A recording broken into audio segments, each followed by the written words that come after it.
Experto mundial en economía, compartió sus experiencias con el presidente Rafael Correa y su equipo de gobierno. El dinero electrónico es un medio de pago, no la creación de una nueva moneda. Se impulsan los trabajos de reconstrucción en zonas afectadas en Portoviejo. Pedro Pablo Kuczynski mantiene una ligera ventaja sobre Keiko Fujimori por la presidencia en el Perú. Empezamos con el desarrollo de la información. Ahí tenían las imágenes el profesor de Economía de la Universidad de Cambridge, de Reino Unido, Ha-Joon Chang, toda una voz autorizada en materia económica, compartió sus experiencias con el presidente Rafael Correa y su equipo de gobierno. El académico coreano sugiere que Ecuador siga fomentando la inversión en infraestructura, investigación, educación y conocimiento. Él es el profesor coreano Ha-Joon Chang y dicta la cátedra de Economía en la Universidad de Cambridge. Está en el Ecuador por unos días y este martes visitó el Palacio de Gobierno. Mantuvo una reunión protocolaria con el jefe de Estado y luego con ministros y asesores de 4 de los 6 sectores que conforman la gestión gubernamental. Andrés Arauz, ministro coordinador de Conocimiento y Talento Humano, explica lo importante de su visita, pues la experiencia del catedrático coreano, quien es considerado un referente en el mundo en economía para el desarrollo, servirá para validar o enriquecer lo que está haciendo el gobierno para enfrentar la situación económica adversa. Incluyendo una agenda de cooperación entre Ecuador y Corea del Sur. El presidente Correa considera que lo fundamental es tener la experiencia de desarrollo de Corea del Sur como un referente y aplicarla en América Latina bajo procesos propios, sin imposiciones, sostuvo el gobernante. Hay que desarrollar sectores de alta tecnología, alta productividad. El mayor problema de nuestra economía son los bajos niveles de productividad que todavía tenemos. Gran parte de eso es por la falta de tecnología y por la falta de capacidad de innovación. En este contexto, para el catedrático de Cambridge, Ha-Joon Chang, lo importante es que Ecuador establezca políticas innovadoras para garantizar liquidez en el ámbito monetario, que promueva actividades económicas de alta productividad y fomente más inversión en 4 campos. En infraestructura, en investigación, educación y conocimiento. Esta es una revolución que se ha alimentado de varios pensadores, que se ha alimentado de varias posturas. La revolución ciudadana por eso se ha vuelto un hito no solamente en Latinoamérica, sino en otras partes del mundo. Para el gobierno, lo deseado es cubrir la desconexión, como ellos mismos lo denominaron, entre el talento humano existente en el país y su vinculación con la industria y el sector productivo. Javier Ceballos, Ecuador TV. Otro tema, el dinero electrónico es un medio de pago que permite, al igual que otros, realizar transacciones monetarias especializadas. Hay personas que desmienten que se trate de la creación de una nueva moneda y refutan los argumentos de la banca cuyo interés fue manejar este sistema. Es la forma como el gobierno ha manejado este tema. Veamos. Fausto Valencia es uno de los expertos que ayudó a crear el sistema de dinero electrónico. Sostiene que se trata de un medio de pago como una tarjeta de débito o como los sistemas de banca por celular que usan las instituciones financieras, y de igual manera está respaldado con dólares. La mayoría de dólares que existen en el Ecuador son electrónicos, no físicos. La mayoría de dólares que existen en el Ecuador están en la banca, en cuentas, no están en billetes. Entonces es difícil para la gente comprender, pero el símil del agua es importante. O sea, el agua es realmente el dinero y el teléfono viene a ser la llave con la que yo puedo manejar. Si abro la llave, hago pagos. Si cierro la llave, no manejo pagos. No se trata entonces de la creación de una nueva moneda, asegura Diego Martínez, director del Banco Central. Es un servicio y bajo ningún punto de vista constituye una nueva moneda, porque caso contrario, todos los países en el mundo que utilizan esto, que son más de 90, estarían buscando cambiar sus monedas, y eso es un análisis completamente errado. Le diría ahí desde los más desarrollados como Corea, como Estados Unidos, los países asiáticos son los campeones en dinero electrónico, Japón, donde prácticamente todo se paga ya con dinero electrónico. Esto es así según Valencia porque permite que el dinero circule más rápido. Esa es una cosa que es deseable en la economía, porque cuando el dinero circula más rápido, permite que las cosas sean más eficientes. Pero según Martínez, desde sectores políticos y la banca, se busca generar miedo y desconfianza en la ciudadanía. No existe resistencia al dinero electrónico, existe interés de parte de un sector muy particular en tener un negocio solamente para su uso y su beneficio. Pero bueno, eso es un tema que el Ecuador ha trascendido ya. Hemos tomado decisiones suficientes para que todos los actores privados que deseen sumarse lo puedan hacer, sean bancos, cooperativas, mutualistas, empresas que le dan servicios móviles a la ciudadanía, todos lo podrán hacer en igualdad de condiciones. De hecho, según reveló el presidente Rafael Correa, los análisis de los banqueros sobre el dinero electrónico fueron positivos antes de saber que no iban a manejar el sistema exclusivamente. El sistema financiero del país está extremadamente concentrado y la decisión de la asociación de bancos o del sistema bancario recae en 2 o 3 personas y eso es una concentración de poder muy grande. No es deseable que el poder económico y el control del dinero lo tengan muy pocas manos. No es deseable ni aquí ni en ninguna parte del mundo. Sofía Montoya, Ecuador TV. Son las 6 de la mañana, 35 minutos. En tiendas y despensas se refleja que el incremento del impuesto a valor agregado, el IVA, no afecta a los precios de los alimentos de primera necesidad. Un equipo de Noticias 7 pudo verificar esto en varios locales de la ciudad de Guayaquil. Marta Guerrero es una de las miles de madres ecuatorianas que en las mañanas sale a comprar el desayuno para su familia. Buenos días, me dan jamón, queso y leche para el desayuno. Productos que justamente no han tenido ninguna variación tras el aumento temporal del impuesto al valor agregado IVA, es decir, un alza del 12 al 14%. ¿Qué opinas de que los productos para el desayuno al menos no han subido de precio? Que está bien, porque solo las colas han subido, eso está mejor para la salud. El precio ya viene pues ahí marcado, solamente lo que está ahí. Para corroborar si esto solo sucede en esta tienda de Guayaquil, visitamos otra. Aquí encontramos a Jesús Dután, quien confirmó que en su negocio ningún producto de consumo básico ha elevado su precio. Sin embargo, a los que sí los alcanza el aumento tributario, tales como productos de limpieza, industrializados, entre otros, el incremento no será endosado al público. Ellos van a asumir el 2%, ellos no van a subir a los productos. Hasta ahora que yo he comprado cada semana están en los mismos precios, no ha subido para nada.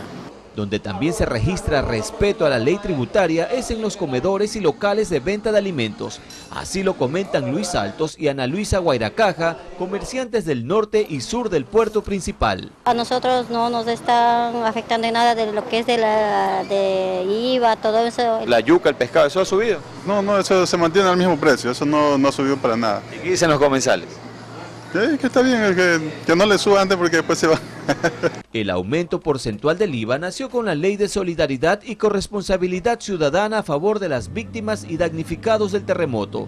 De acuerdo al gobierno nacional, cerca del 90% de los alimentos de la canasta básica no pagan IVA. En Guayaquil, Tyron Lino, Ecuador TV. Desde el 1 de junio, Petroecuador redujo el costo de los combustibles para las distribuidoras a nivel nacional. De esta forma, el precio de venta al público no ha variado con el incremento del IVA. La gasolina super, extra y el diésel mantienen sus precios al consumidor a pesar del incremento de 2 puntos al IVA. Esto es posible gracias a que Petroecuador redujo el costo a las distribuidoras en el mismo porcentaje. El Estado ha asumido los 2 puntos porcentuales a nivel de terminal, los mismos que no han afectado los precios de venta al público. Como ustedes ven, los precios de la gasolina extra y diésel se mantienen con los mismos precios de venta regidos con el 12% del IVA. La super también fue asumida por el gobierno con los 2 puntos porcentuales, los mismos que no han tenido ninguna variación en el precio. Es decir, la factura refleja el cobro del IVA del 14%, pero los usuarios siguen pagando lo mismo que antes de la aplicación de la ley solidaria. Sí, eso nos prometió el presidente Correa, dijo que no se iba a topar los combustibles en cuanto a los precios. Sí, siempre pongo la misma cantidad, está igual. Está igual porque yo pongo gasolina extra y esa no ha variado. Unos $13 lleno el tanque. ¿Y está poniendo lo mismo? Sí, en este momento sí. Sí, lo mismo que el mes pasado. Menos la extra que pongo no se ha incrementado. En el Ecuador, el Estado mantiene subsidios a los combustibles desde hace más de 40 años y en el 2013 representaron $3.800 millones, con el fin de evitar abrir brechas en el acceso a los medios de producción. Sí, yo sé que está subsidiado y espero que se mantenga así. Es un derroche de dinero para el Estado. La verdad que pienso que sí debe irse subiendo gradualmente. La gasolina extra tiene un costo de $1.48. Y el diésel tiene $1.03, eso es en estaciones de servicio. La super, Petroecuador lo mantiene a la actualidad en 2.18. Según el responsable de comercialización de Petroecuador, para controlar que se respeten los precios establecidos, la Agencia de Regulación y Control Hidrocarburífero realiza operativos en todo el país. Sofía Montoya, Ecuador TV. Son las 6 de la mañana, 39 minutos. Las autoridades nacionales y locales en Puerto Viejo, provincia de Manabí, adoptan medidas para avanzar en los trabajos de habilitación del centro de la ciudad. César García nos tiene un reporte. Por su ubicación, la denominada Zona Cero en la capital manabita es uno de los principales problemas por resolver tras el terremoto. De 636 edificaciones a ser demolidas, 259 no cuentan con la autorización de sus propietarios para intervenir. Por ello, el gobernador de la provincia, quien encabeza la mesa 5 del Comité de Reconstrucción, explicó que se aprobó un protocolo para dar rapidez al proceso. Lo que vamos a hacer es creamos un ente, una comisión, emita el informe estructural de la edificación para que el COE cantonal, en este caso el municipio de Puerto Viejo, autorice la demolición directamente. Con esta resolución, tras una inspección del MTOP, Midubi y Secretaría de Gestión de Riesgos, se podrá dar paso a la demolición si persiste la negativa del propietario del inmueble. El municipio debe de, indica el protocolo, debe de, durante 3 días comunicar, notificar al propietario, al representante legal de la infraestructura, para en lo posterior, caso contrario, o sea, no se acerque el propietario a coordinar con el COE cantonal, tendrá netamente el argumento jurídico, el COE cantonal, para iniciar con el derrocamiento. Los comerciantes y personas que trabajan y viven en la Zona Cero reconocen la necesidad de esta medida. Tiene que demoler, tiene que demoler. No se puede hacer nada más. Ese es el problema. Antes queremos que demuelan rápido.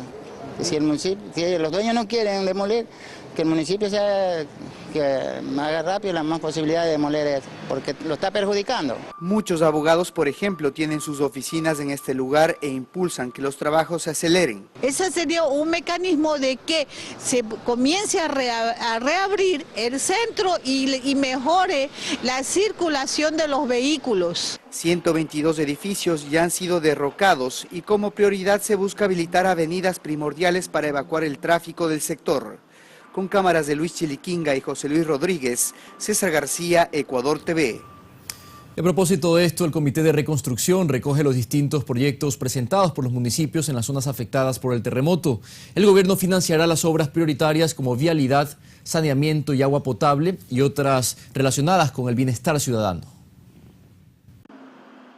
3.344 millones de dólares es el costo del terremoto según la Secretaría Nacional de Planificación. De este monto, el sector público se responsabilizará por el 67% del financiamiento de obras.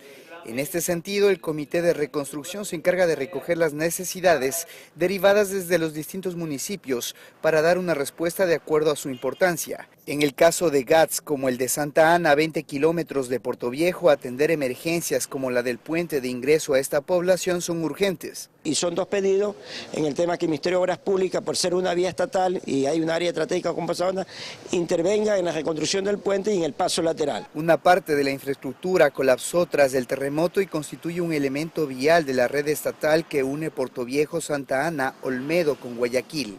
Santa Ana tiene una sola entrada de ingreso, de accesibilidad. Bueno, a través del comité, lo que se han dicho, van a atender las prioridades en lo que tiene que ver con obras de saneamiento. Esperemos que el proyecto del agua, por lo menos en parte, se logre repotenciarlo, mejorarlo, igual como el sistema de agua de alcantarillado en lo que tiene que ver la parroquia Honorato Vázquez y Ayacucho.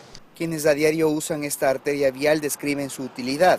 Nosotros transportamos personal todos los días, hacemos el flete y todo. ¿Y usan este puente? Claro, usamos este puente. Aquí del cantón para allá,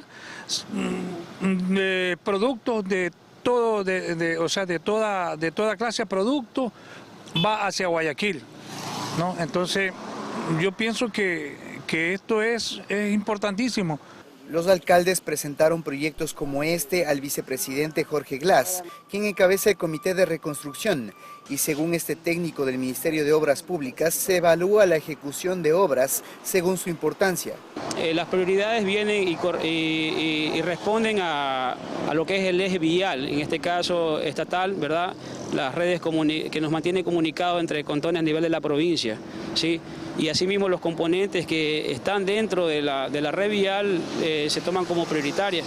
Hay proyectos que van a salir ya para atender en la emergencia. Hay varias fuentes de financiamiento que permiten respuestas concretas, entre ellas créditos del BEDE para obras como el puente en Santa Ana e incentivos para el sector productivo. Con cámaras de Luis Chiliquinga y José Luis Rodríguez, César García, Ecuador TV. Los damnificados por el terremoto en Guayaquil deben costear los gastos por demolición o reparación de sus viviendas afectadas. Una familia en el Cerro Santa Ana espera por ayuda. El domicilio de Gladys Cárdenas es uno de los inmuebles afectados por el terremoto de 7.8 que provocó daños en 167 estructuras en la ciudad de Guayaquil. Las evaluaciones técnicas hechas por el municipio determinaron que muchos debían ser reparados y otros demolidos. Asegurar la casa que estaba en peligro y ir tumbando las partes más peligrosas, amarrar, ponerle unos diagonales, tirantes. Tumbar paredes y pisos de una planta o más requiere no solo de trabajo de expertos, sino también de dinero para costearlos. Esta viuda de 72 años y sus hijas, que son madres solteras, corren el riesgo de que el espacio que usaban como dormitorios o toda la casa colapsen en cualquier momento. Es que me siento mal, niña, por el motivo que no puedo dormir, duermo en mi cocina con cartones, con sábanas. Desde el terremoto mi vida cambió todo. Según conocen, no tienen mucho tiempo antes de que les llegue una multa municipal, ya que el lugar es considerado turístico al encontrarse en el Cerro Santa Ana. Han cotizado con albañiles e incluso los materiales que necesitarían para readecuar su hogar, pero sus ingresos les impiden costear los gastos de aproximadamente $5.000. Nosotros hacemos tortilla, vendemos, más que sea sobre tener la comida para los niños ya. Y no nos da dinero para comprar más que sea un fierro así. Son muy pocos lo que vendemos, a veces sacamos 20 o 30 tortillas. Quienes han demolido y arreglado sus domicilios no han recibido colaboración municipal. En cambio, el Cabildo tomó otras resoluciones. Estamos exonerando los impuestos por 5 y 10 años. Mientras llega alguna ayuda para Gladys, unas cañas apuntalan las paredes y el techo. Cualquier colaboración para esta familia se puede hacer contactándola al 388-5904 o al 096-769-7162. Mirta Carrillo, Ecuador TV. Son las 6 de la mañana, 47 minutos, una hora menos en Galápagos. 500 estudiantes de las provincias de Esmeraldas y Manabí iniciaron su periodo lectivo en la provincia de El Oro, lugar en donde buscan seguir con sus estudios y olvidar el terrible suceso natural que los alejó de sus hogares de nacimiento. Como todos los días desde que inició el periodo lectivo en el régimen Costa, Efrén Zambrano asiste a clases en el colegio Clever Franco Cruz de la ciudad de Machala. Él es parte de una numerosa familia que llegó a la provincia de El Oro en busca de un refugio luego del terremoto que devastó su hogar en Pedernales, lugar de donde es oriundo. Lo que pasó, dejarlo todo siempre atrás, yo no recordía lo mismo que pasó allá acá. Antes, sí, adelanto, ¿cómo le digo? Algo nuevo, pues. Al igual que él, sus hermanos, sus primas, sus primos, aspiran a culminar con éxito sus estudios. Para ello, han contado con el apoyo de todos sus compañeros y docentes, además del Ministerio de Educación. El PDI de los deportivos nacionales lo estaban ayudando. Nos ayudaron con el uniforme de los días lunes y de los días martes los tuvimos que comprar. Me siento muy bien, contenta, feliz. Tenemos bastante ayuda. Solo en esta institución existe un total de 27 estudiantes provenientes de las provincias de Esmeraldas y Manabí que han migrado a causa del desastre natural. Entonces ya están ellos incluidos dentro del proceso. En este caso, pues claro que lo ideal es que desde un inicio tienen que haber sido asignados. Ya, correcto, sí lo hicieron y se solucionó el problema y gracias a Dios por eso ya los tenemos en las listas actualizados en este momento, en las aulas que les corresponde. La atención a ellos no es solo material, sino también psicológica, debido a su problema de aprendizaje. Las maestras también ya saben, en este caso de los jóvenes especiales, y ellos están interviniendo de otra manera, como son las intervenciones extracurriculares y también adaptaciones curriculares dentro de lo académico. Marixa Castillo, Ecuador TV. Otro tema, el Hospital León Becerra de Guayaquil evalúa a los pacientes que serán incluidos en un nuevo programa de cirugías reconstructivas de manos. Esta asistencia de índole social se iniciará el próximo 25 de junio de manera gratuita. Los damnificados por el terremoto serán parte de esta iniciativa. Miles de estudiantes de educación básica a nivel nacional se unen a la campaña denominada Entre Panas, juntos nos levantamos. Los kits de útiles escolares serán enviados a niñas, niños y adolescentes de las zonas afectadas por el terremoto del pasado mes de abril.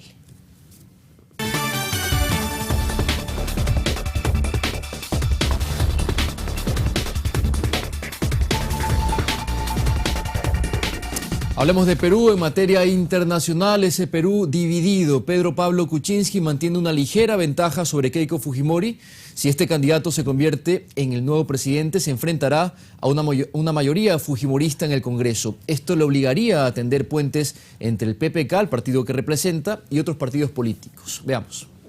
Según el último boletín de la Oficina Nacional de Procesos Electorales del Perú, OMPE, Pedro Pablo Kuczynski tiene hasta el momento el 50.1% de los votos sobre Keiko Fujimori con el 49.8%, una diferencia de 0.32%. Queremos reiterar, esperar con calma y prudencia mayores avances y resultados oficiales. Resta esperar el conteo de los votos del exterior y de las zonas más alejadas.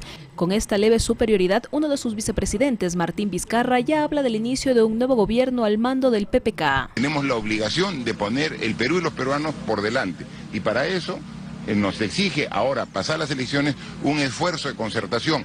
Un llamado al diálogo entre las diferentes organizaciones políticas que inició durante la segunda vuelta electoral. Un posible regreso del fujimorismo hizo que la mayoría de partidos den su respaldo a Pedro Pablo Kuczynski, siendo determinante el apoyo de la líder de la segunda fuerza en Perú, Verónica Mendoza, por el Frente Amplio. Gran parte del voto por PPK es en realidad un voto para cerrar el paso al fujimorismo. De consolidarse los resultados a favor del PPK, el virtual presidente Pedro Pablo Kuczynski deberá gobernar con los movimientos sociales y políticos que le ayudaron a llegar al poder, sobre todo porque tendría un Congreso en su contra, es decir, con mayoría opositora. De los 130 diputados, 73 curules le pertenecen al partido fujimorista de Fuerza Popular, 20 al Frente Amplio, 18 al PPK y 19 entre 3 organizaciones minoritarias. De ahí que las agrupaciones de izquierda buscarán que se cumpla con los consensos alcanzados, uno de ellos la no privatización de los sectores estratégicos. Vigilante, fiscalizadora, para no cederle un centímetro a la corrupción y al narcotráfico, para defender la democracia.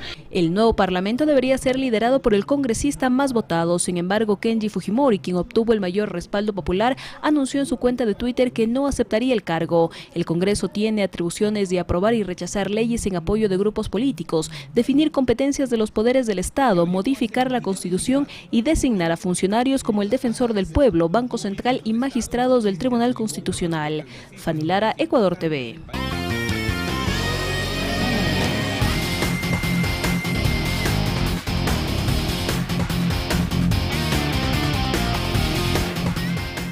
Y bien, es momento de los deportes. Ya está nuestro compañero Diego Valencia listo para las actualizaciones. Diego, mucha expectativa, ¿no?, con el partido de Ecuador-Perú. Adelante, compañero. Gracias, Abraham. Buenos días, un abrazo para ti y para todos. Bienvenidos y bienvenidas a la información deportiva.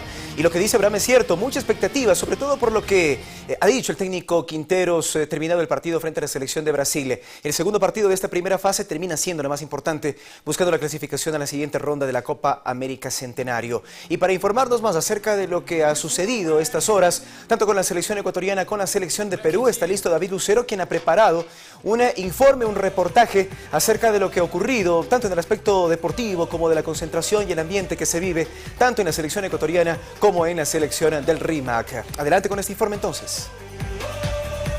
Un gusto saludarlos, amigos televidentes de Ecuador TV y Noticias 7. Emitimos este informe para todos ustedes en el día del segundo partido de la selección ecuatoriana de fútbol. Hoy, miércoles 8 de junio, en el estadio de la Universidad de Phoenix, acá en Arizona, donde Ecuador va a enfrentar a la selección de Perú. Está todo listo en ambos combinados.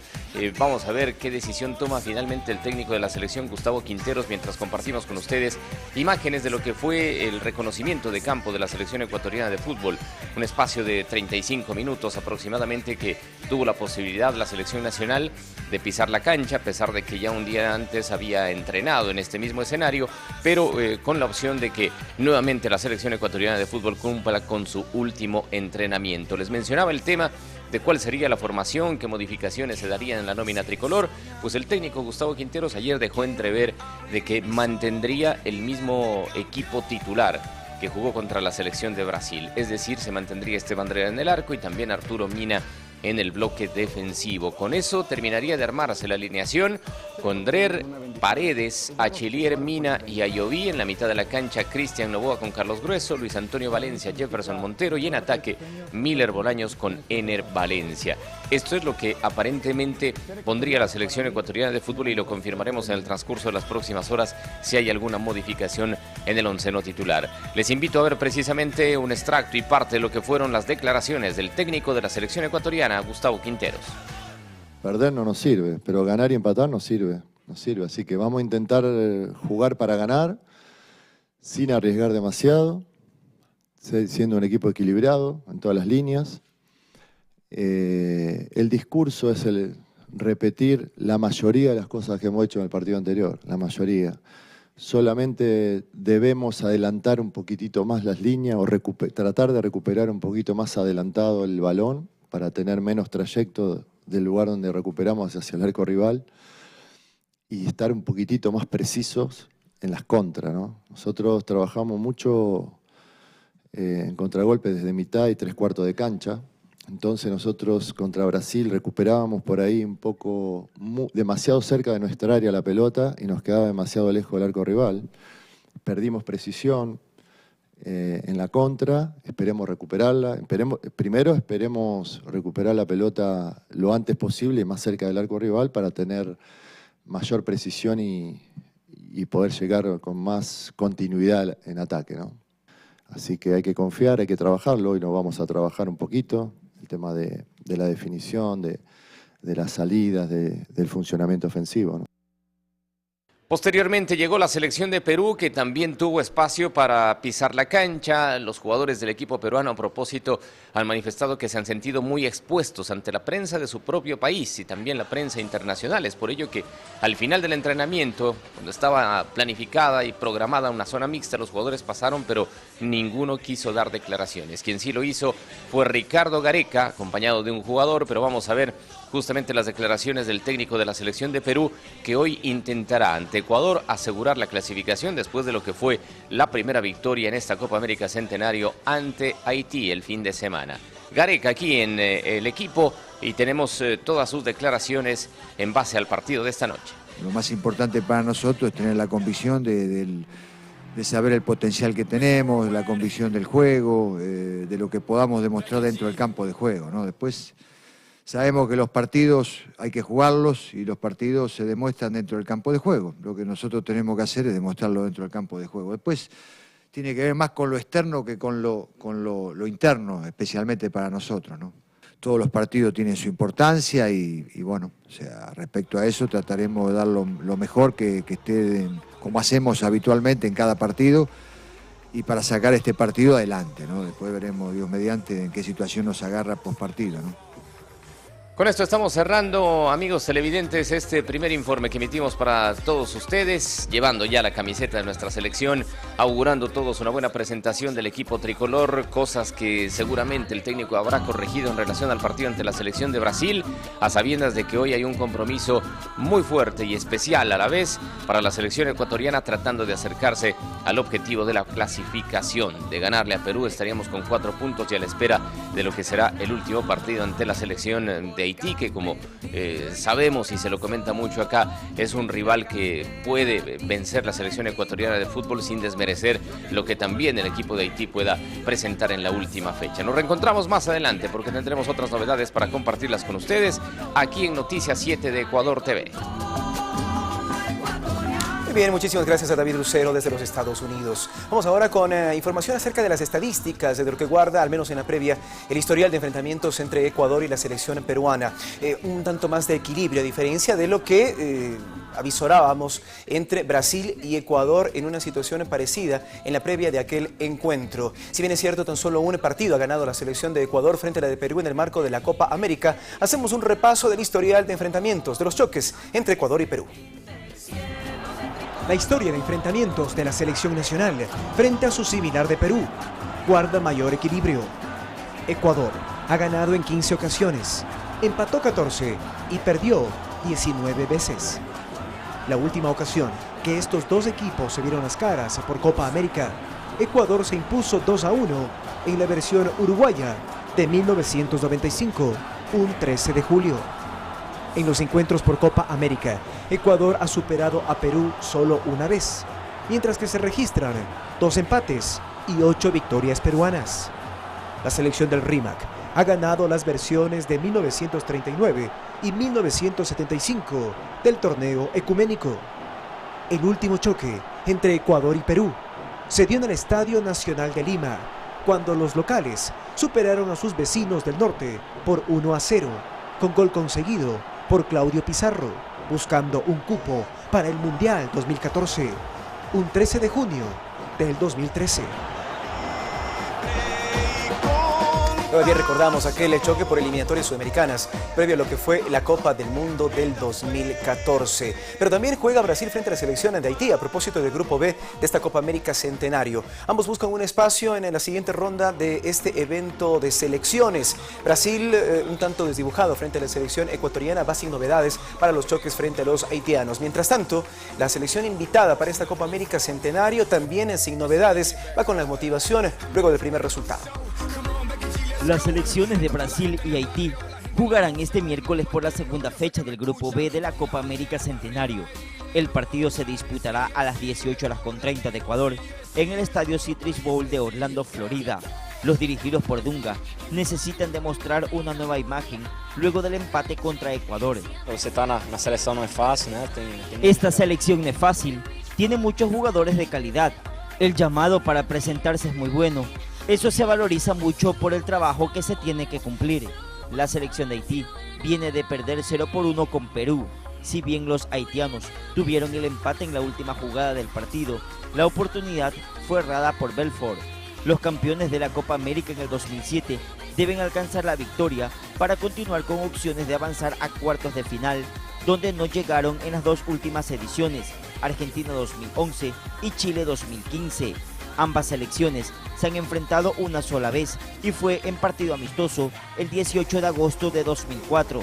En aquella oportunidad, Brasil venció 6-0 con 3 goles de Ronaldinho, un doblete de Roger y un tanto de Nilmar.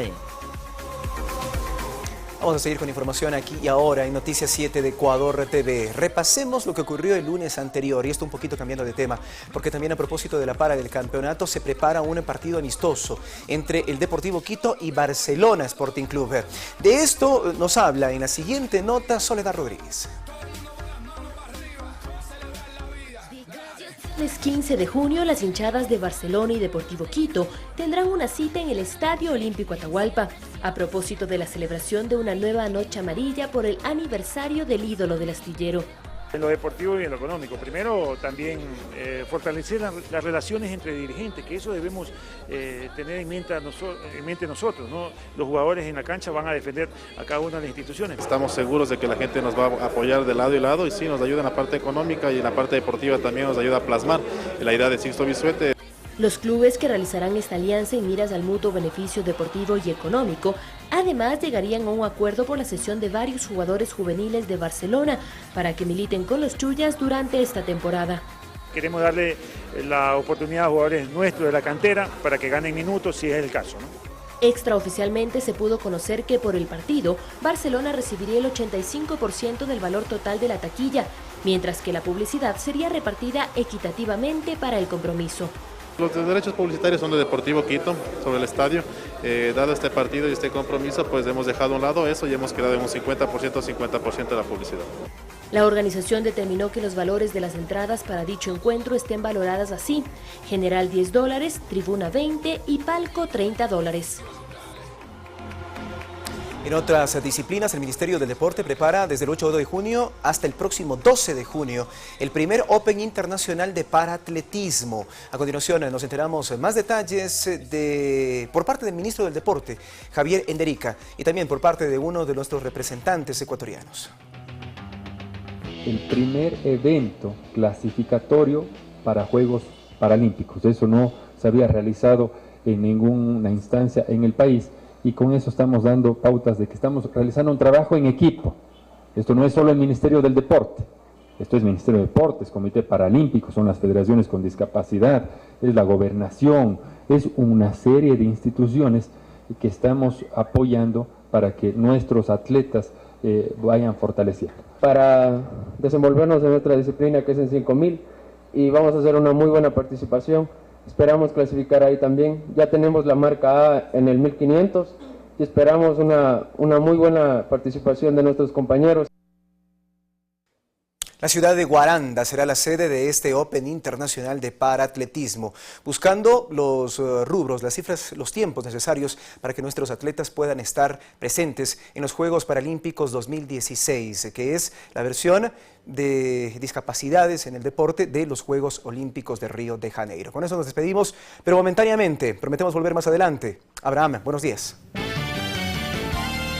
Gracias, Diego. Vamos a hacer una pausa, será muy breve. Al regreso tenemos la información, las entrevistas con Carlos Rabascal.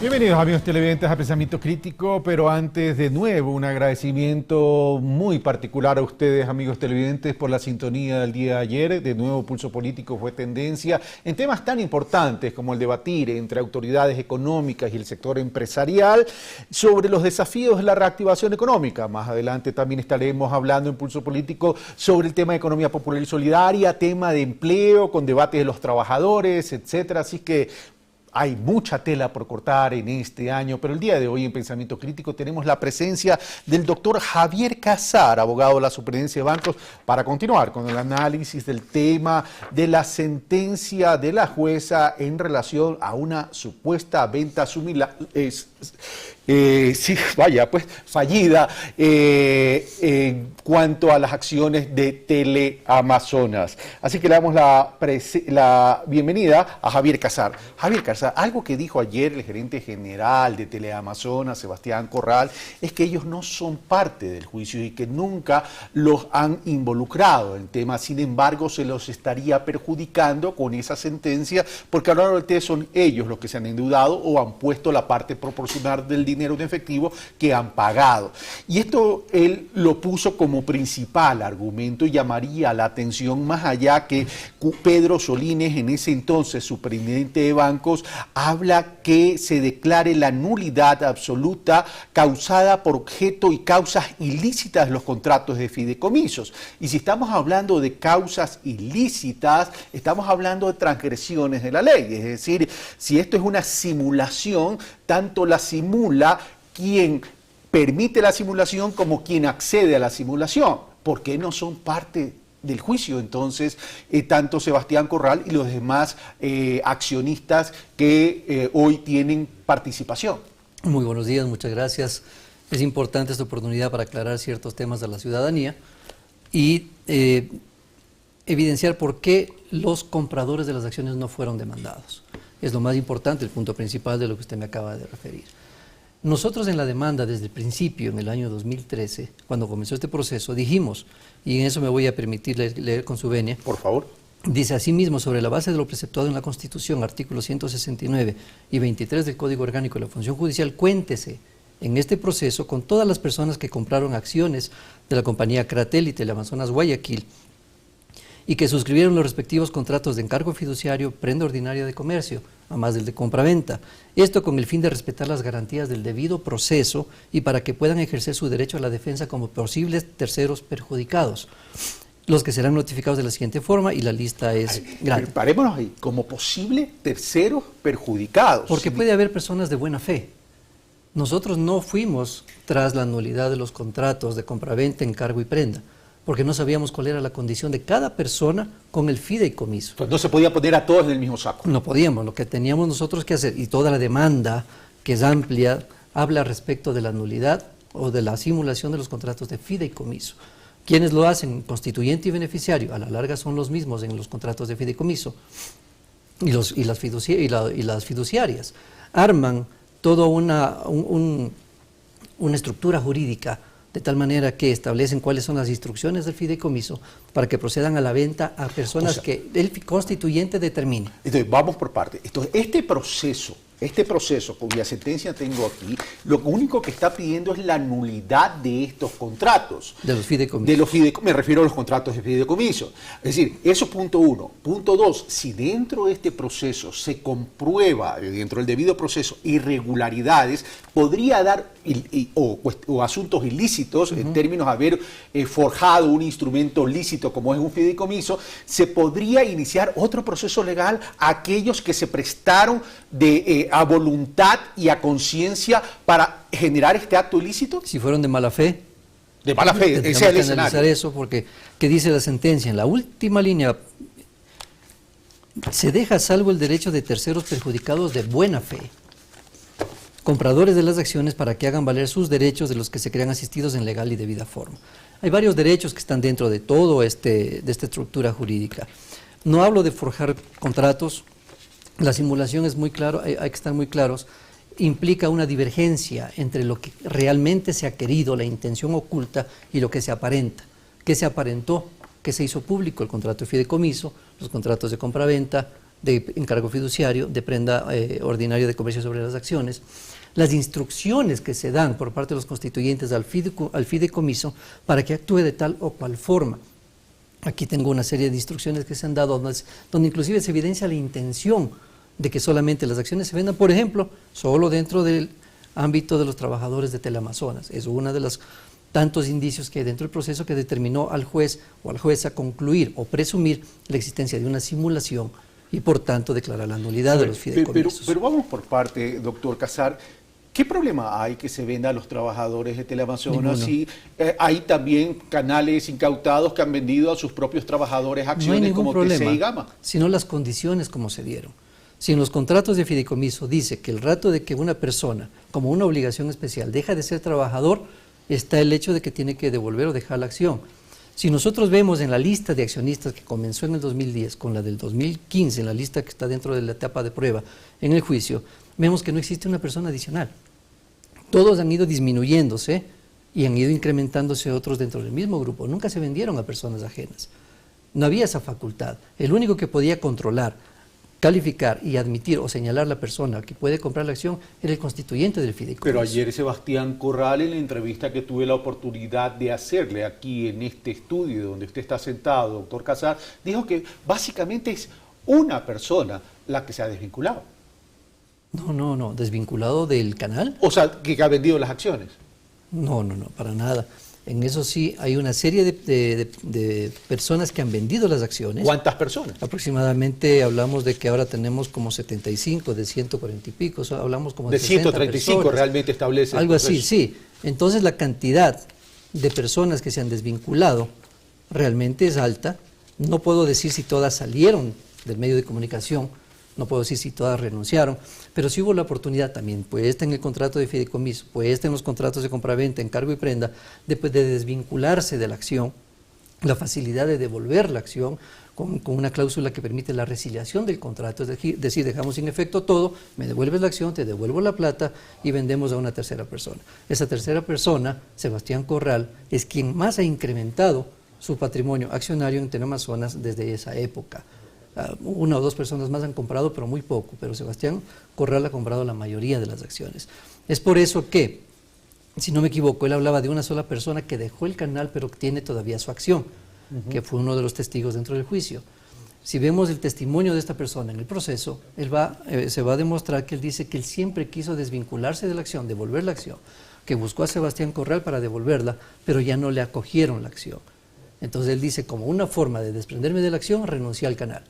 Todavía la tiene. ¿Por qué? Porque no la quieren aceptar. Si la aceptan, nuevamente viene el proceso de devolver las acciones y todo aquello que hemos demandado.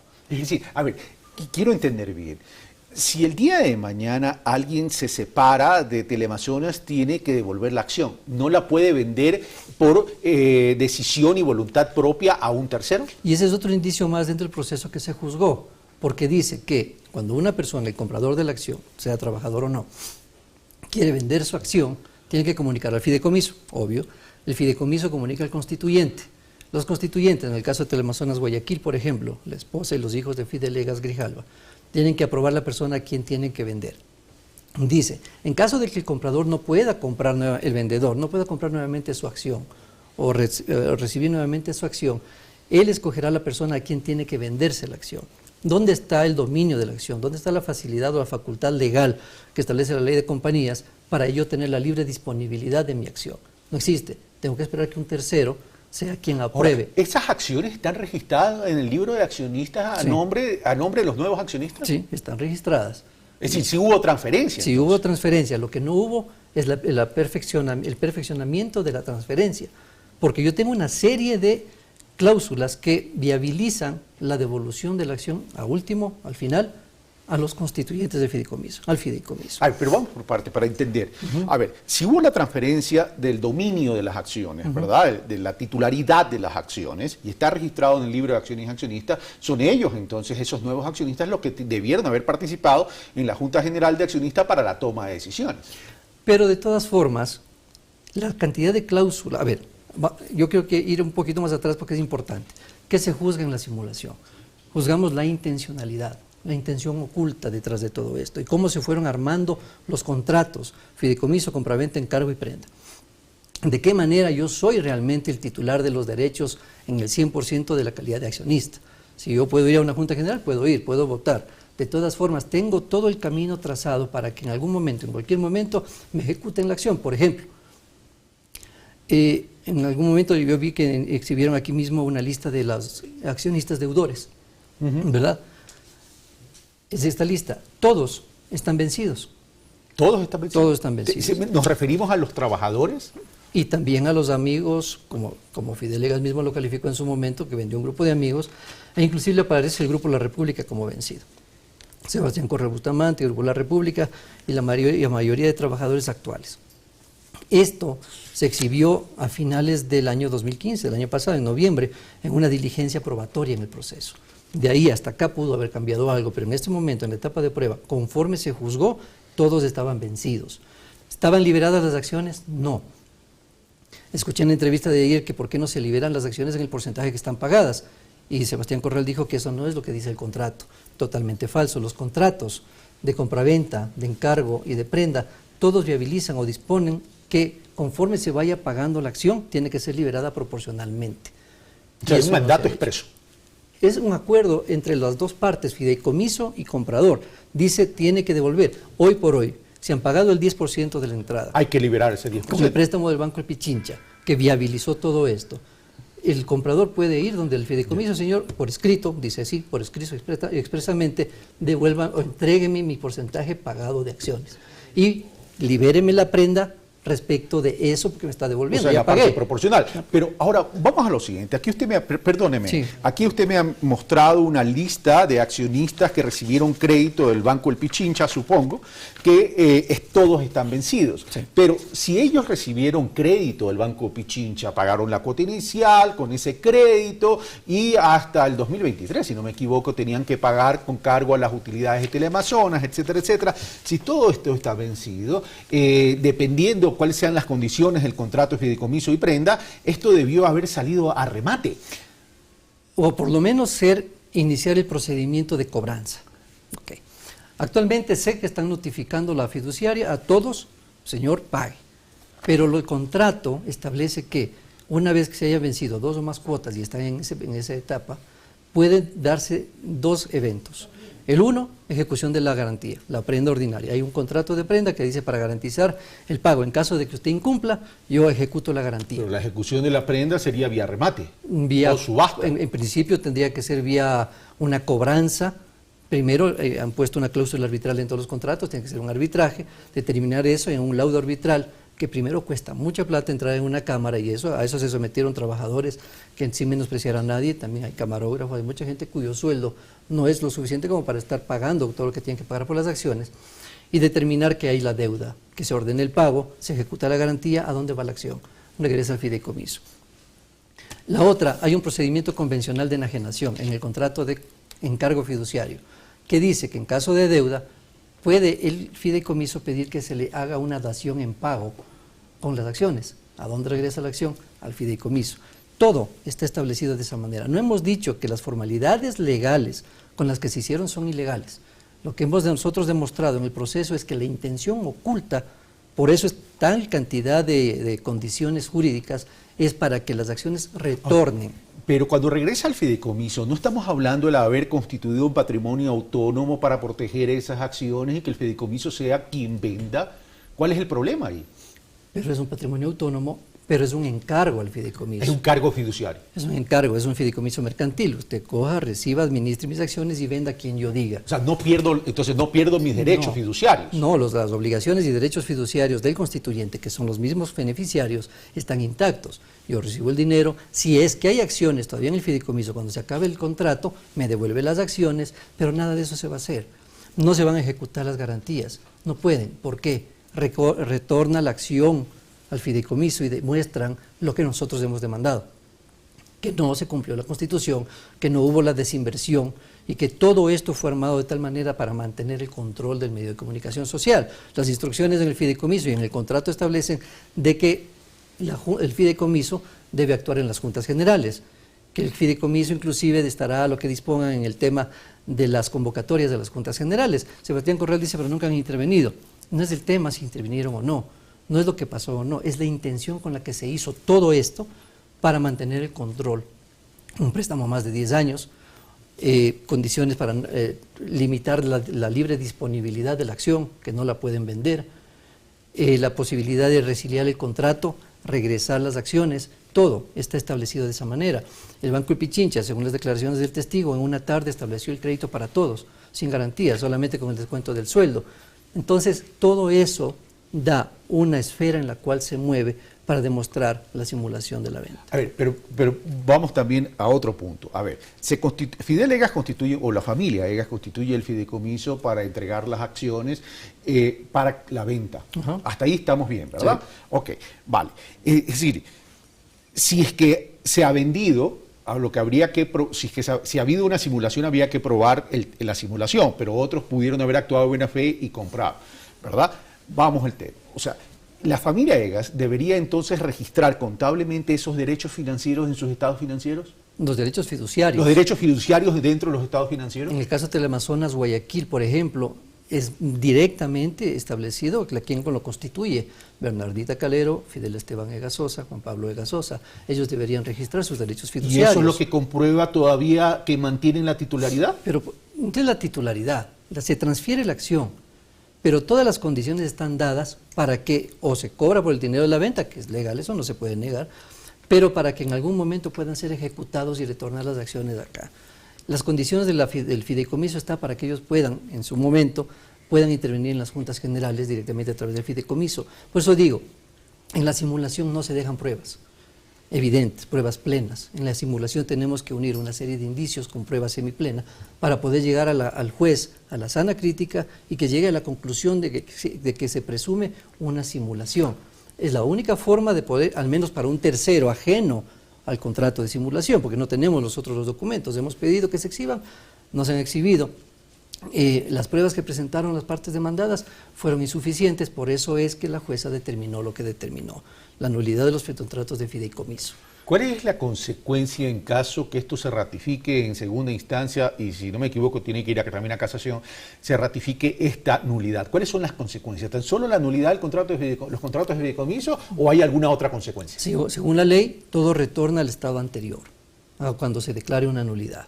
Es decir, no existiría el contrato de fideicomiso. Por tanto, no existiría la venta y por tanto... No hubo la venta y las consecuencias, dos. La una, no cumplieron con el mandato constitucional, como nosotros hemos venido demostrando. Del 312. Exacto.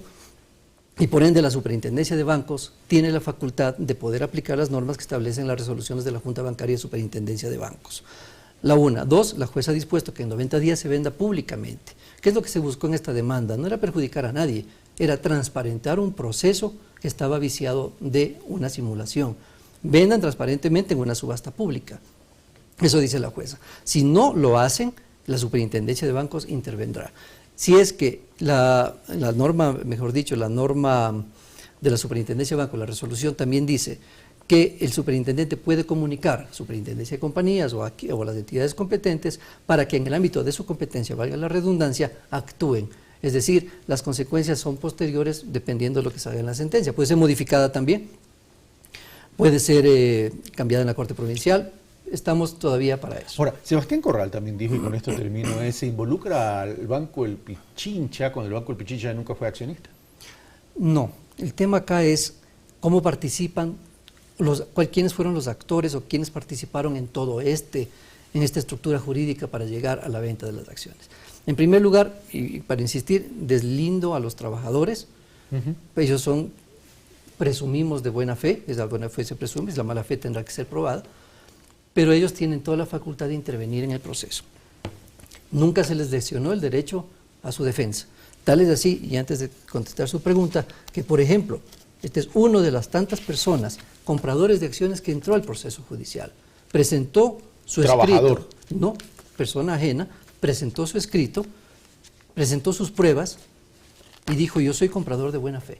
Eso tenía que haber hecho Sebastián Corral si hubiera querido. Nunca se le limitó el derecho. Por eso decíamos posibles terceros de buena fe que pueden entrar. Es decir, no están demandados, pero sí podrían intervenir. Pero aún sin haberles notificado, la ley establece que un tercero que crea que se le está lesionando su derecho puede entrar en cualquier proceso. No lo hizo. Otras personas sí lo hicieron. Así sea poniendo un escrito para que me notifiquen de todo lo que está pasando para saberlo. Otra persona estuvo presente con un delegado en la última audiencia en estrados en el juicio. O sea, nunca se limitó los derechos de nadie. Más bien se les facilitó que puedan intervenir y reclamar sus derechos. Hoy pueden pedir que se levante su prenda en el porcentaje proporcional, libérenme la acción proporcional, porque así dicen 3 contratos, y serían accionistas en ese porcentaje con acciones liberadas y podrían vender a quien quiera. Ahí quiero ver si es que realmente les van a dejar. Banco Pichincha, ¿qué es lo que se dijo en la demanda? La simulación se da, y eso lo recogemos también de la declaración testimonial de esta persona, en el último momento, al último día, todo al apuro, no les permitieron leer, no tenían plata para el 10% del anticipo. No se preocupen, el Banco Pichincha les va a prestar plata. Banco Pichincha de propiedad del mismo señor Fidelegas. Y se firmaron los contratos del 10% y facilitó todo el procedimiento de la compraventa. Es decir, nosotros demandamos a todos los que facilitaron este proceso, no a los compradores, porque puede haber de buena fe, para que se demuestre la simulación de la compraventa. Un tema muy importante que se dio ayer es que a lo largo del proceso, si no tenemos pruebas plenas respecto de una simulación, es evidente que una persona que conozca puede decir qué es lo que pasó. Ayer Sebastián Corral dijo, con respecto a su incremento accionario, de que él, de dónde salía el recurso, dijo que era en tema de herencias, venta de bienes, y que él tenía garantías personales con la familia Egas. Pero ¿por qué la familia Egas si es que vendió el medio de comunicación social y no tiene injerencia? ¿Por qué tiene garantías con ellos? Eso ya, veamos las conclusiones a que llega tanto los jueces en segunda instancia como la ciudadanía. Igual dijo, yo debo plata a un fideicomiso y detrás está Fidelegas. Eso es la prueba más importante de que no está desvinculado Fidelegas o su familia del tema de las acciones del medio de comunicación Teleamazonas. Eso lo dijo personalmente aquí y a lo largo del proceso hemos demostrado con las pruebas. Bueno, doctor Javier Casar, muchas gracias por estar aquí. Encantado. Nuestra obligación es dar espacio a las partes para que ustedes, amigos televidentes, puedan contrastar los distintos argumentos. Nosotros hacemos una pausa y regresamos con más de Pensamiento Crítico.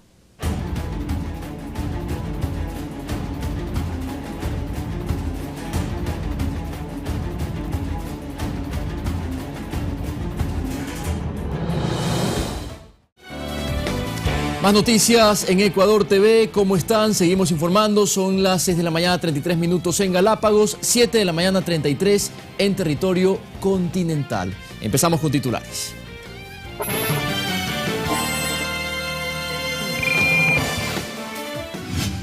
El proyecto minero Fruta del Norte cuenta con un enorme potencial de oro. La Asamblea Nacional debate el proyecto de ley para combatir el lavado de activos. Familiares de policías agredidos en violentas manifestaciones se reunieron con el representante de la ONU en Ecuador. Arrancamos con el desarrollo de la información. Para este mes se espera que la empresa canadiense Lundin Gold presente los estudios de factibilidad para iniciar la explotación del proyecto minero Fruta del Norte, el mismo que cuenta con un potencial de 7.3 millones de onzas de oro, según la compañía minera. Según el Ministerio de Minería, actualmente el proyecto Fruta del Norte se encuentra en la fase de evaluación económica. En el transcurso del presente mes, la compañía canadiense Lundin Gold, que opera el proyecto en Zamora Chinchipe, deberá presentar los estudios de factibilidad para comenzar la fase de explotación. El proyecto Fruta del Norte es considerado uno de los 5 proyectos mineros estratégicos. La compañía canadiense tiene proyectada una inversión de 2.400 millones de dólares una vez concretado el contrato de explotación y producción de la mina. El país, a cada rato nos dicen que necesitamos inversión, que hay mayor inversión que en minería. De hecho, nos comparan con países vecinos. Vaya, vean dónde está la inversión de países vecinos. En el área petrolera, nosotros tenemos un distinto modelo petrolero con el cual nos ha ido muy bien. Los excedentes petroleros, sobre todo, han quedado para el país, no para las transnacionales. Y en el sector minero.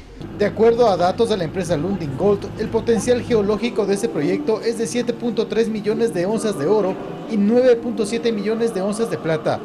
Entre tanto, el Ministerio de Minería establece una cifra de 8.5 millones de onzas de oro y 15 millones de onzas de plata. Cuando entremos en fase de explotación, la exportación de minerales representan una nueva riqueza.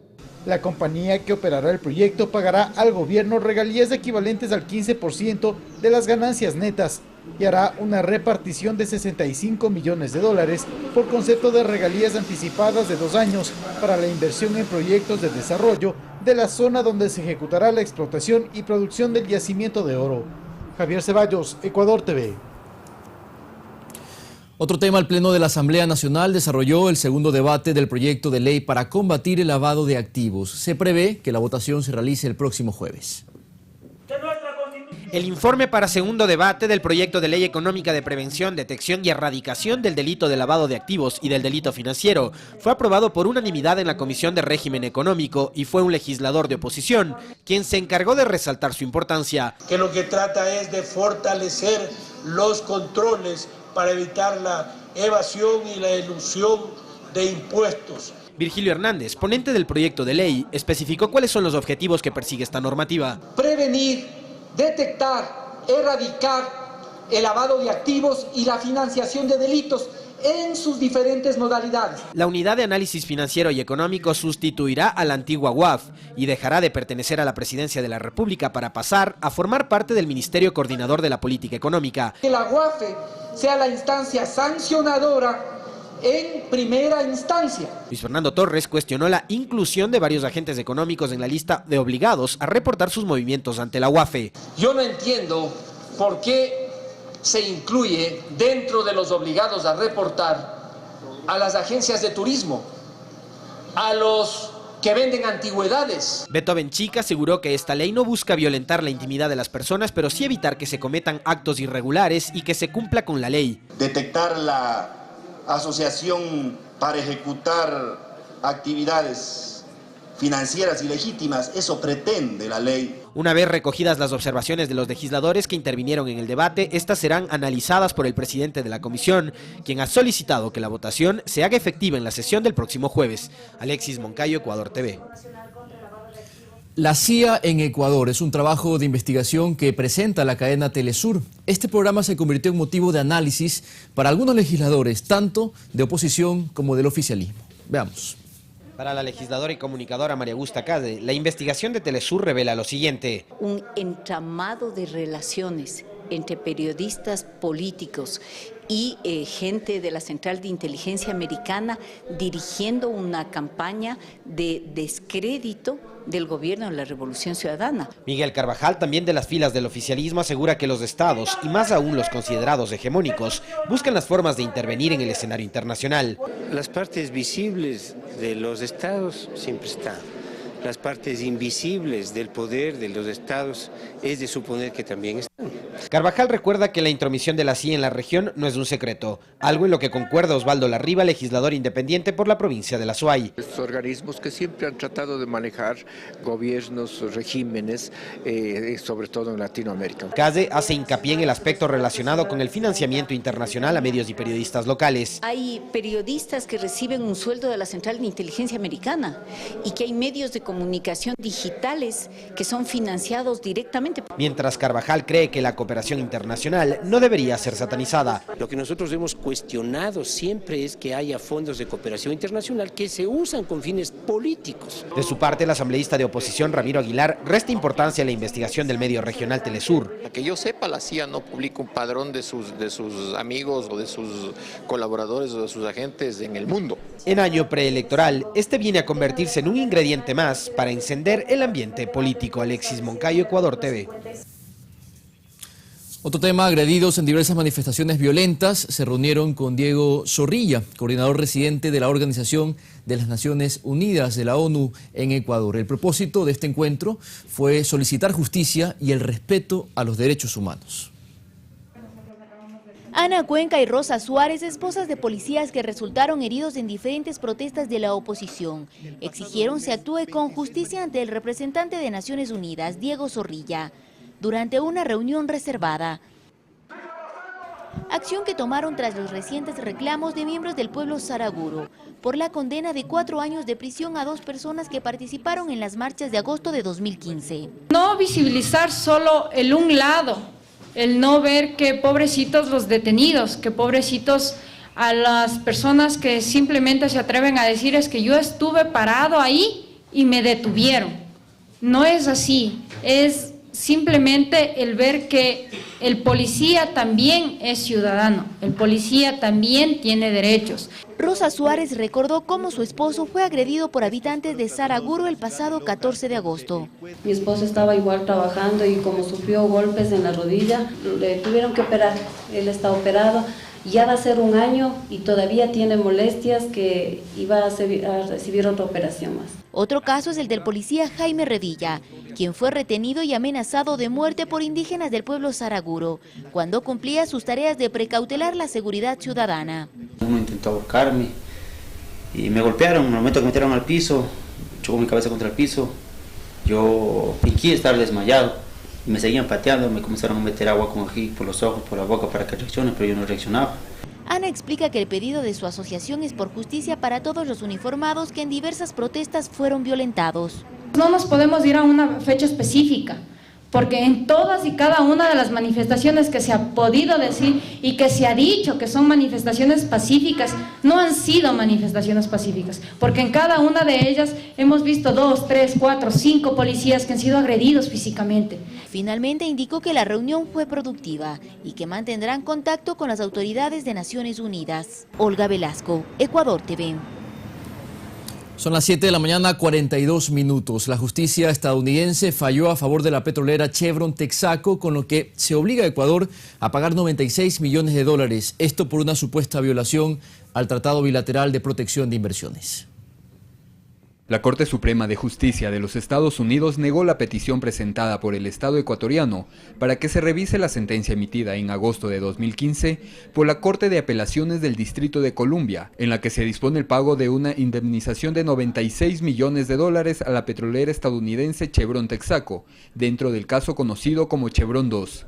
Este caso hace referencia a los procesos judiciales presentados por la entonces Texaco, acusando a Ecuador de violar el contrato suscrito por la transnacional y el Estado para explotar campos petroleros a cambio de vender el hidrocarburo al país por debajo de los precios vigentes en el mercado internacional. Chevron, empresa que en el año 2001 adquirió la petrolera Texaco, inició un procedimiento de arbitraje en la Corte de La Haya en el año 2006, alegando que los tribunales del país no lograron resolver las demandas de una manera oportuna, violando un tratado entre Ecuador y Estados Unidos. El laudo arbitral redujo la indemnización pedida por Chevron de 1.605 millones de dólares a 96 millones de dólares. Esta decisión fue confirmada en su momento por el sistema judicial holandés y ahora lo hace la justicia estadounidense, desconociendo la posición del Estado ecuatoriano, que pidió la nulidad del caso al considerar que las demandas de Chevron no estaban amparadas por el Tratado Bilateral de Protección de Inversiones con los Estados Unidos, que entró en vigencia en 1997, es decir, 5 años después de que la petrolera dejara de operar en el país. Rodrigo Galvez, Ecuador TV. Este 12 de junio se conmemora el Día de la Erradicación del Trabajo Infantil. En nuestro país, a través de una coordinación interministerial, se desarrollan acciones para lograr que hasta el año 2017 el Ecuador sea declarado libre de esta problemática social. Durante los últimos 9 años, según representantes del gobierno nacional, se logró que 10.000 niños, niñas y adolescentes sean separados del trabajo. Es que esa no es su tarea. Por el contrario, es un problema social que debe ser erradicado. Es por eso la importancia de una campaña que visibilice y combata la situación. Precisamente el 12 de junio como un día especial en el cual la OIT ha establecido como el Día de la Erradicación del Trabajo Infantil. Se trata de la campaña denominada Un niño que trabaja pierde más de lo que gana. Brigadas permanentes en las zonas en donde usualmente están los niños trabajando, cerca de los bares, cerca de los restaurantes, en los mercados, ¿sí? De manera, por un lado, de garantizar que esos niños, digamos, no estén siendo víctimas de trata. El objetivo es, hasta el año 2017, erradicar por completo el trabajo infantil en nuestro país. Se enfocará una socialización con empresas y fábricas. En muchas de las ocasiones trabajan con sustancias tóxicas, trabajan sin las medidas de seguridad y sin prendas de protección. Otro de los ejes de acción del Estado ecuatoriano para erradicar el trabajo infantil es garantizar el acceso gratuito a la educación. Tenemos un nivel de escolaridad, de inserción en los procesos educativos de cerca del 97% de la población. Todavía nos falta un poco más. César Tacuri Vintimilla, Ecuador TV. Son las 7 de la mañana, 45 minutos, 6:45 en Galápagos. Y esta información le interesa a la región insular. La Prefectura del Guayas suscribió un convenio de cooperación interinstitucional con la Alcaldía Insular de Santa Cruz. Tenemos imágenes para replicar en esa jurisdicción de Galápagos los servicios del Centro Integral de Equinoterapia que funcionan en Guayaquil. A través de este documento que se firmó entre ambas autoridades, se establece que funcionarios guayacenses aportarán con su experticia en la implementación y se prevé funcione en los próximos meses y se pueda atender en una primera fase a 60 menores de edad. Y bien, con esto vamos a marcar un paréntesis para conocer a detalle cuáles son las actividades que se esperan para esta jornada. El fiscal general del Estado, Galo Chiriboga, participa hoy desde las 8:30 en la reinstalación de la audiencia para la evaluación y preparatoria del juicio por el caso Amada Suárez, que se desarrollará en la Corte Nacional de Justicia. La Asociación de Municipalidades del Ecuador, AME, y los gobiernos autónomos descentralizados de Puerto López y Jipijapa, en rueda de prensa impulsarán una campaña de promoción turística denominada Con tu apoyo reactivaremos el turismo. Familiares de los policías que fueron heridos en diferentes manifestaciones registradas en el país, en los bajos de la Defensoría Pública realizarán un plantón y pedirán una reunión con el defensor del pueblo para exponer las circunstancias en las que sus familiares fueron agredidos.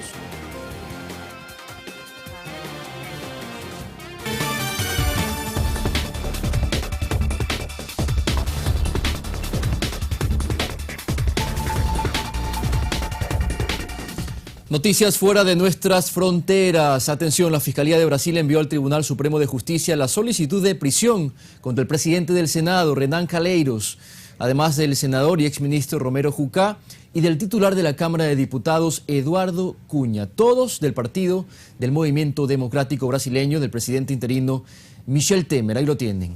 A estos funcionarios se los acusa de obstruir las investigaciones del caso Petrobras por la revelación de audios en que se conocen maniobras políticas sobre el tema. Paradójicamente, hoy los juzgados son quienes impulsaron el proceso de impeachment contra Dilma Rousseff.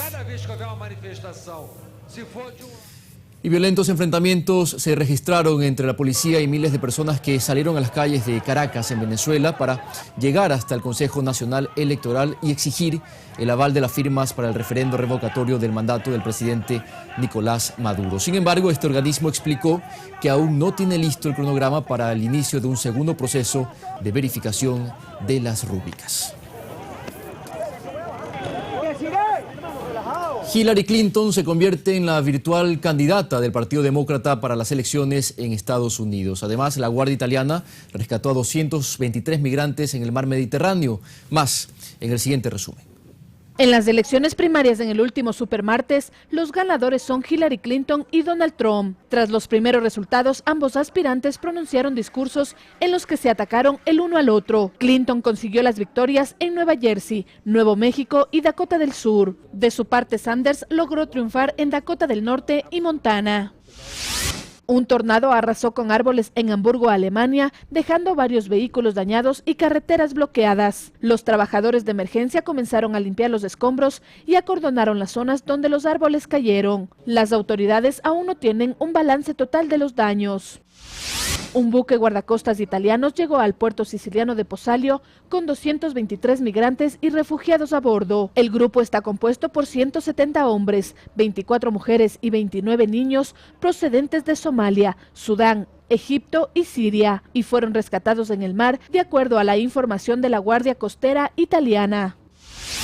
2 lanchas repletas de turistas chocaron frente a la costa sur de Tailandia, dejando al menos 2 muertos y más de 20 heridos. El incidente es el tercero en 2 semanas que se da entre este tipo de embarcaciones. Los 2 fallecidos eran de nacionalidad china. En Turquía, un atentado con coche bomba contra un cuartel de la policía cerca de la frontera con Siria dejó varias personas heridas. Además, 2 uniformados murieron en la explosión que se produjo en una carretera principal donde hay cafeterías, tiendas y bancos. En la ciudad de Midyat. Fernanda de la Bastida, Ecuador TV.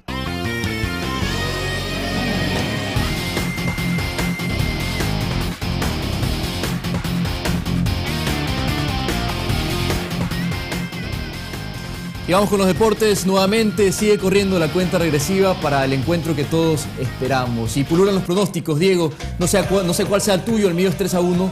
Por supuesto gana nuestra selección.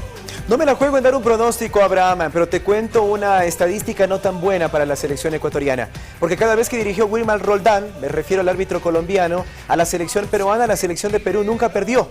Y en Copa América apenas le hemos ganado una sola ocasión a Perú. Así que el día de hoy vamos a romper la historia jugando un buen partido y también un poco las estadísticas y los números que no son tan buenos para nosotros.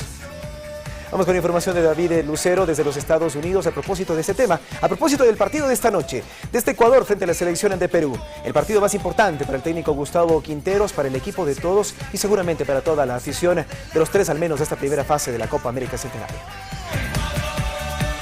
Nuevamente con ustedes, amigos televidentes de Noticias 7, y es un gusto saludarlos desde Phoenix, Arizona, en esta mañana en la que ya todos nos ponemos la camiseta de la selección, esperando el partido de esta noche entre Ecuador y Perú.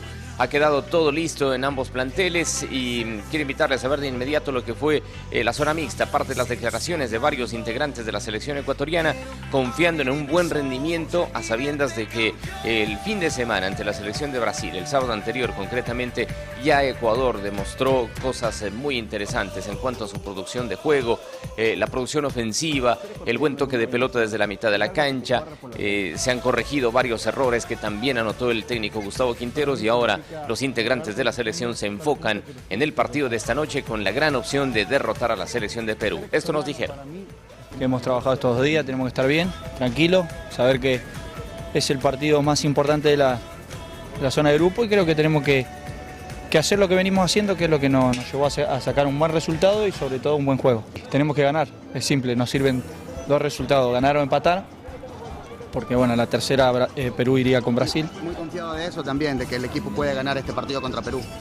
Sí, confiado, pero sí tenemos las condiciones como para poder sacar los 3 puntos. El buen juego contra Brasil nos permite ir con confianza, así que tenemos que estar tranquilos. Es un equipo que pelea mucho en mitad de cancha, presiona bastante y sabemos que juega muy bien por pelota parada y que tiene delantero que una que tiene la manda a guardar, así que hay que tener cuidado. ¿Qué tan importante es el partido para ustedes? Yo pienso que es vital, porque si no ganamos sabemos que estamos fuera, así que entre nosotros depende mantenernos acá con vida, queremos clasificar, para eso hemos venido. Son jugadores que son muy rápidos, tienen jugadores por las bandas que juegan muy bien, desbordan y luego el delantero, bueno, que a todo el mundo conoce, que es un delantero muy eficaz a la hora de definir, así que no hay que darle chance. Tratar de ser un poco más fino en la parte de arriba, por ahí marcando los goles, sabemos que es la única forma de darnos esa victoria. Darle lo que decida el cuerpo técnico, él es el que manda si lo vamos a presionar bien arriba, si los esperamos un poquito más,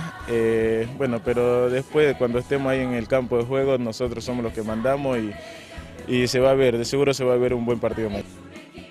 En cambio, en la selección de Perú, el único jugador que habló este martes y previo al partido fue Renato Tapia, y lo hizo en la conferencia de prensa junto al técnico Ricardo Gareca. En la zona mixta, y como ya les habíamos anticipado en nuestro primer informe de esta mañana, decidieron los jugadores no hablar. No habló absolutamente nadie, ni para los medios peruanos, tampoco para los medios de comunicación de Ecuador y la prensa internacional presente en esta Copa América Centenario. Renato Tapia dejó algunas frases interesantes en su análisis y proyección de lo que será el partido de esta noche ante Ecuador. Veamos. No creo que exista presión, ¿no? Nosotros salimos a jugar con las mismas ganas, con el mismo esfuerzo que vamos a salir a jugar contra Ecuador y contra Brasil, ¿no? La idea siempre es ganar, obviamente, y si es para pasar de ronda, muchísimo mejor, ¿no? Siempre hay que estar atentos a lo que viene, ¿no? Ecuador es un rival muy duro y hay que prestar atención en todas sus líneas, ¿no? Con muchas ansias.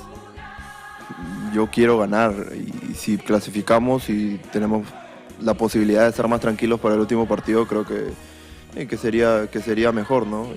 Lo único que pensamos, no solo yo, creo que todo el grupo, es ganar, y si se llega, como te digo, al último partido clasificado, muchísimo mejor.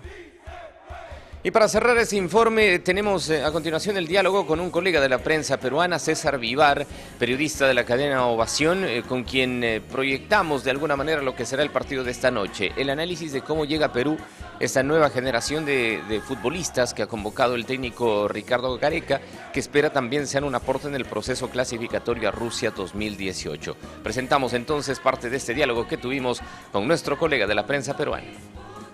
César, gracias y bienvenido al equipo de Ecuador TV, de la televisión pública del Ecuador.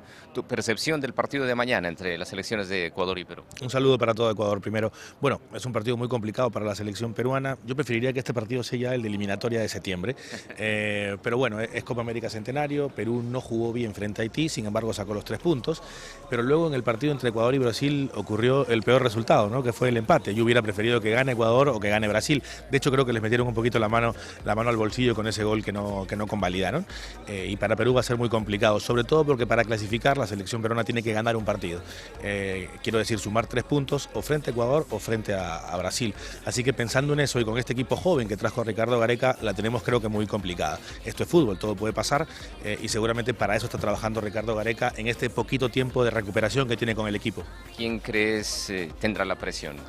¿Perú por asegurar la clasificación o Ecuador por asegurar también 3 puntos que le den la opción de definir con Haití? Lo que pasa es que en el fútbol pueden haber muchas sensaciones, ¿no? Entonces me parece que Perú tiene que salir a hacer un partido inteligente. Ecuador creo que va a salir a proponer, a buscar los 3 puntos. Se sabe superior que esta selección peruana. Entonces me parece que la presión va a estar dividida. Va a pasar mucho por las sensaciones del terreno de juego, por cómo comience la selección peruana, por cómo comience Ecuador y por cómo vayamos viendo el desarrollo del trámite del partido. Y creo que ahí también Ecuador puede imponer condiciones. Estamos probando con algunos zagueros, la zona defensiva no es la mejor que tenemos y creo que es lo mejor que tiene Ecuador, justamente el ataque, el contragolpe y el juego por las bandas. A partir de ahí esta selección joven tendrá que ser más fresca de lo que fue con Haití, donde tuvimos muchos momentos de pasar premura con una selección muy débil de Centroamérica a la cual se le ganó, pero creo que con Ecuador va a ser otra historia completamente distinta. Mucho hablan ustedes, porque lo he conversado con otros colegas peruanos también, de que el principal cuidado en Ecuador está las bandas, el juego de Montero, el juego de Luis Antonio Valencia. ¿Es la principal referencia que también la tiene Gareca? Sí, por supuesto que sí, sobre todo porque nosotros tenemos problemas en las bandas. El trabajar con Hover y trabajar con Edison Flores te da más elementos de recorrido, que de sorpresa en ataque. Y luego en la zona defensiva, Trauco hace una muy buena labor en el torneo local, pero no la vemos reflejada en la selección. Claro, tiene 2-3 partidos todavía con la selección peruana. Y por derecha, Renzo Reboredo es un jugador que fue llamado prácticamente al último minuto, no estaba en la lista inicial de convocados y se metió por el tema de una lesión. Entonces, no es que no lo puedan hacer, pero creo que ahí somos débiles. Si Ecuador trabaja muy bien por ahí, puede sacar la ventaja. Muy bien, César, te agradezco mucho por tus conceptos. Veamos qué pasa mañana entonces. Vamos a ver qué pasa mañana y un saludo a todo Ecuador. Gracias. Muchas gracias a César Vivar, nuestro colega de la cadena Ovación de Perú, en este informe especial desde aquí, desde Phoenix, Arizona, cuando nos acercamos ya al partido Ecuador-Perú, segunda fecha de la Copa Centenario del Grupo B. La alineación de Ecuador estaría lista, salvo cualquier cambio de última hora, pero como lo habíamos anticipado, aparecería nuevamente Esteban Drer en el arco. En defensa, Juan Carlos Paredes, Gabriela Chelier, Arturo Mina, quien también repetiría en la alineación titular, y Walter Ayoví. En la mitad de la cancha, Cristian Novoa, junto a él Carlos Grueso. Por derecha, corriendo Luis Antonio Valencia, por el costado izquierdo Jefferson Montero, y en ataque Miller Bolaños con Ener Valencia. Esta alineación, o al menos sin mencionar ningún nombre, dejó entrever el técnico Gustavo Quinteros de que preferirá no tocar nada, más allá de que se ha hablado en las últimas horas, incluso en la prensa peruana, de que Alexander Domínguez reaparecería como titular. Lo confirmará, por supuesto, y la última palabra la tiene Gustavo Quinteros, pero es lo que nosotros hemos sacado a conclusión de sus mismas declaraciones ayer en la conferencia de prensa. Hacemos fuerza por Ecuador, por supuesto, le seguimos los pasos a la selección ecuatoriana, todos los detalles que están aquí en la señal de Ecuador TV, con nuestro equipo desplazado hasta acá, hasta los Estados Unidos, en esta Copa América Centenario. Estén pendientes de nuestro reporte también para el equipo de las 13:30. Un cordial saludo y el abrazo para todos ustedes. Muy bien, muchísimas gracias a David Lucero por ese reportaje realizado ayer al término del trabajo tanto de la selección peruana como de la selección de Ecuador. Con esto nos vamos a despedir, no sin antes contarles de que Edson Puch, el jugador chileno de Liga Deportiva Universitaria, ha sido traspasado al Necaxa mexicano. No va más en Liga y ya los dirigentes del equipo albo están buscando su reemplazo para lo que resta de la temporada 2016. Un abrazo para todos y para todas. La invitación a las 13:30 para más información deportiva. Mientras tanto, les deseo un día repleto de deportes. Abraham, un abrazo para ti también. Gracias, Diego, y después de las 13:30 vienen también las noticias, 14 horas, y esperemos todos optimistas ese encuentro entre la selección de Ecuador y Perú. Estamos seguros que vamos a tener un triunfo el día de hoy. Entonces la cita, 14 horas, no lo olviden, ya se viene Café TV, será hasta la próxima.